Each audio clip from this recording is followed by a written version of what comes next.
ಈಗ ನಿಮ್ದು ಗೋಲ್ಡ್ ಬಗ್ಗೆ ಬಹಳ ಸುದ್ದಿ ಆಗ್ತಾ ಇದೆ. ನಾನು ಬರ್ತಾನೆ ನೋಡ್ತಾ ಇದ್ದೆ 100 ಗ್ರಾಮ್ ಚಿನ್ನ ಮಾಡಿದ್ದಾರೆ ಯಾವ್ದೋ ಶೋ ಗೆದ್ದಿದ್ರಲ್ಲಿ.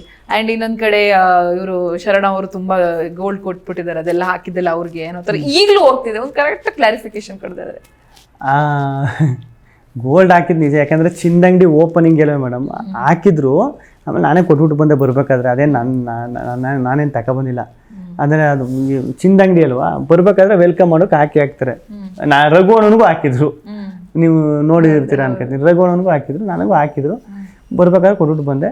ಹೋಗಿ ದುಡ್ಡು ಕೊಟ್ಟರು, ಅಷ್ಟೇ ದುಡ್ಡು ಕೊಟ್ಟರು. ಪಾಪ ಏನು ಅವರೇನು ನಾನು ಏನು ಫ್ರೀಯಾಗಿ ಹೋಗಿರ್ಲಿಲ್ಲ.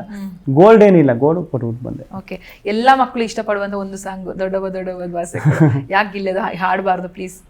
ಅಯ್ಯೋ, ಆಡಿ ಆಡಿ ಸಾಕಾಗ್ತೈತೆ. ಇನ್ನೊಂದ್ಸತಿ ಹಾಡಿ.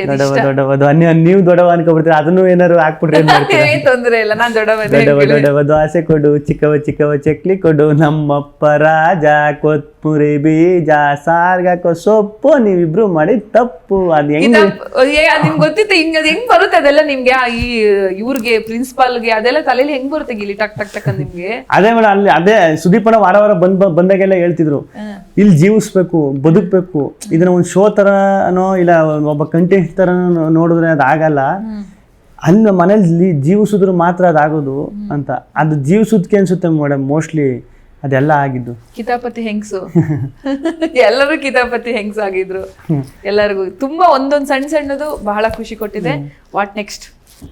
ಎಕ್ಸಾಕ್ಟ್ ಆಗಿ ಒಂದ್ ತಲೆಯಲ್ಲಿ ಏನ್ ಓಡಿಸ್ತಾ ಇದ್ದೀರಾ? ಏನಿಲ್ಲ ಮೇಡಮ್, ಅದೇ ಹೆಂಗ್ ಓಡಾಡೋದು ಹೊರಗಡೆ? ಬಾಡಿ ಗಾರ್ಡ್ ಏನಾರು ಇಟ್ಕೋತೀರಾ? ಹೆಂಗೆ ಬಾಡಿ ಗಾರ್ಡ್ ಇಟ್ಕೋತೀರ ಮೇಡಮ್? ಮಾಮೂಲಿ. ಯಾವಾಗ ಒಂದು ಸ್ವಲ್ಪ ಜನ ಗೊತ್ತಿದ್ರು, ಇವಾಗ ಜಾಸ್ತಿ ಜನ ಪ್ರೀತಿ ತೋರಿಸ್ತಾರೆ.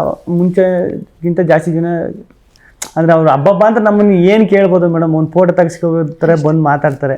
ಇನ್ನೇನು ದುಡ್ಡು ಕೇಳ್ತಾರ ಇಲ್ಲ ಇನ್ನೇನು ಕೇಳಲ್ಲ ಅಲ್ವಾ? ಸಂಭ್ರಮಿಸ್ಬಿಡಿ ಅಷ್ಟೇ. ಅದನ್ನು ಖುಷಿ ಪಡ್ಬೇಕಷ್ಟೇ, ಅದನ್ನ ನೋಡ್ಕೊಂಡು ಖುಷಿಯಾಗಿರ್ಬೇಕಷ್ಟೇ. ಅದೇ ಈಗ ನಾನು ಹೊರಗಡೆ ಬಂದ್ಮೇಲೆ ನಾನು ಯಾಕೆ ಮಾತು, ಈಗ ಸುಮಾರು ಜನ ಕೇಳ್ತಾರೆ, ಯಾಕೆ ಟಯರ್ಡ್ ಆಗ್ಬಿಟ್ಟಿದ್ದೀರಿ, ಸಪ್ಕಾಗ್ಬಿಟ್ಟಿದ್ದೀರಿ, ಹಿಂಗಾಗ್ಬಿಟ್ಟಿದ್ದೀರಿ ಅಂತ. ನನ್ನ ಮಾತು ಬತ್ತೇ ಇಲ್ಲ ಆಡೋಕ್ಕೆ. ಅದು ಇದೆಲ್ಲ ನಿಜನಾ ಕಾಣಿಸ ಹೆಂಗವರೇ ಇರೋದ್ರಿಂದ ಅದು ಮಾತೇ ಬತ್ತೇ ಇಲ್ಲ. ಅದೇ ನಾನು ಒಂದ್ಸಲ ಕನ್ನಡದಲ್ಲಿ ನನ್ನ ಮುಂದೆ ನಿಂತ್ಕೊಂಡು ನೋಡ್ಕೊಂಡ್ರೆ ಇದು ನಿಜನಾ ಸುಳ್ಳ, ನಾನು ಯಾಕೆ ಹಿಂಗಿದ್ದೀನಿ, ಸೈಲೆಂಟ್ ಆಗ್ಬಿಟ್ಟಿದ್ದೀನಲ್ಲ.